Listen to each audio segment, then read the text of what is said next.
Bem-vindos ao Pão Nosso de Cada Dia. Iniciamos esta quarta-feira, dia 27 de setembro.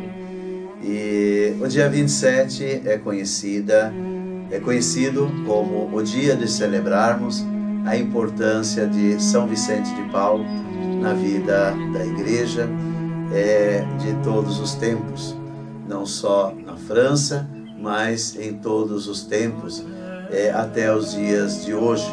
Ele ainda continua sendo essa fonte inspiradora, principalmente naquilo que deve ser a carteira de identidade da Igreja, que é a caridade, que é o serviço fraterno a todos. E o que podemos dizer de São Vicente é que foi um homem extraordinário. Aos 19 anos foi ordenado padre e teve uma infância muito simples, chegando até a guardar porcos. E depois, como padre, ele ficou por 2 anos sob os cuidados de um senhor muçulmano, e ele acabou convertendo esse senhor.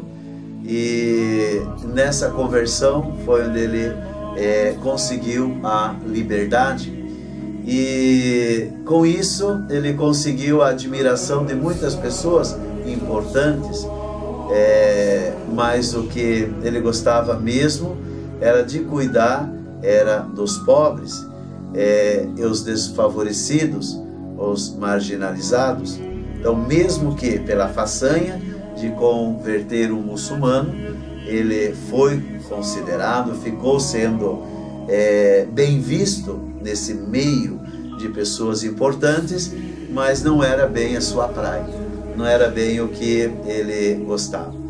Mas por causa dessa importância, ele acabou sendo ministro do rei da França, ministro da caridade, ou seja, ministro das obras do império, que se preocupavam com os pobres. Então ele organizou, fundou principalmente 4 institutos de vida consagrada, voltado pela caridade, voltado para a caridade, para ser a presença caridosa de Deus no mundo em que se vivia.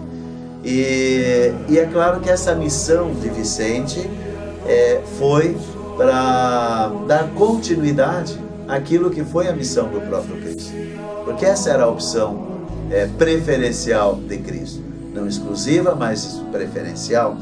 E Vicente faz também essa opção, e assim ele continua a obra de Jesus, continua fazendo aquilo que Jesus fez.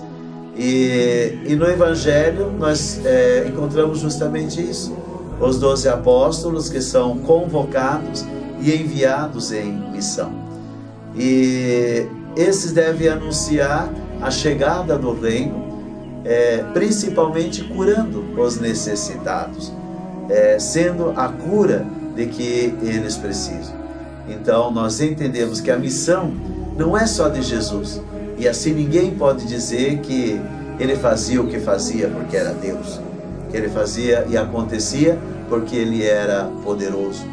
Então eles partem com autoridade sobre os demônios e não devem levar nada para o caminho. Essa autoridade é dada pelo próprio Jesus, e o demônio é o inimigo, o principal inimigo da vida humana. Então, e eles partem com essa autoridade de combater e expulsar esse demônio que assola a vida humana, a falta de fraternidade, a falta de caridade, porque é isso que produz os necessitados. Então, e é esse demônio que deve ser combatido, ou seja, o mal ser combatido na raiz. Agora, para combater esse mal, então eles têm que ser despojados, não levar nada para o caminho. O mesmo poder, então, que Jesus tem, eles agora carregam em suas mãos. É o mesmo poder. Pedirão hospedagem e ficam naquela casa até o fim, não ficam pulando de casa em casa e etc. Não se deve ficar perdendo tempo com os que não querem acolher o reino. Esta missão aqui iniciada segue, principalmente depois da ressurreição, e chega até os nossos dias de hoje. E missionários da alegria do Evangelho que partem são sempre bem-vindos. Aqueles que vêm trazer a alegria do Evangelho, como tanto nos insiste o Papa. Aquele que vem nos trazer uma palavra de entusiasmo, de alegria, e não o contrário. Então, esse anúncio, ele continua sendo e deve continuar sendo uma prática diária na vida do batizado. E ir ao encontro das pessoas, onde quer que elas se encontrem, visitar os doentes e rezar por eles, transmitir a alegria e a esperança, não ser na vida de uma pessoa necessitada, às vezes uma presença até mesmo negativa. A ausência que Jesus pede do cajado, do dinheiro e outros recursos se justifica pela convicção de fé que anima o discípulo missionário. Então, aquele que acredita em Deus, tem fé em Deus, ele não precisa de cajado, que Deus vai sustentar. Ele não precisa de dinheiros e etc., porque isso aí ia fazer ele perder tempo, mas ele vai poder contar com a fraternidade e a solidariedade da comunidade que acolhe o reino. Anunciar o Evangelho e confirmar, confirmado. Anunciar o Evangelho que eles fizeram foi confirmado pelas curas que eles realizaram. Então, o Evangelho ele é confirmado quando os milagres começam a acontecer. Então, que o Senhor nos conceda a graça de sermos essas pessoas que, com o poder de Jesus em nossas mãos, possamos hoje fazer acontecer os milagres que o mundo precisa e espera de cada um de nós. Uma excelente quarta-feira a todos.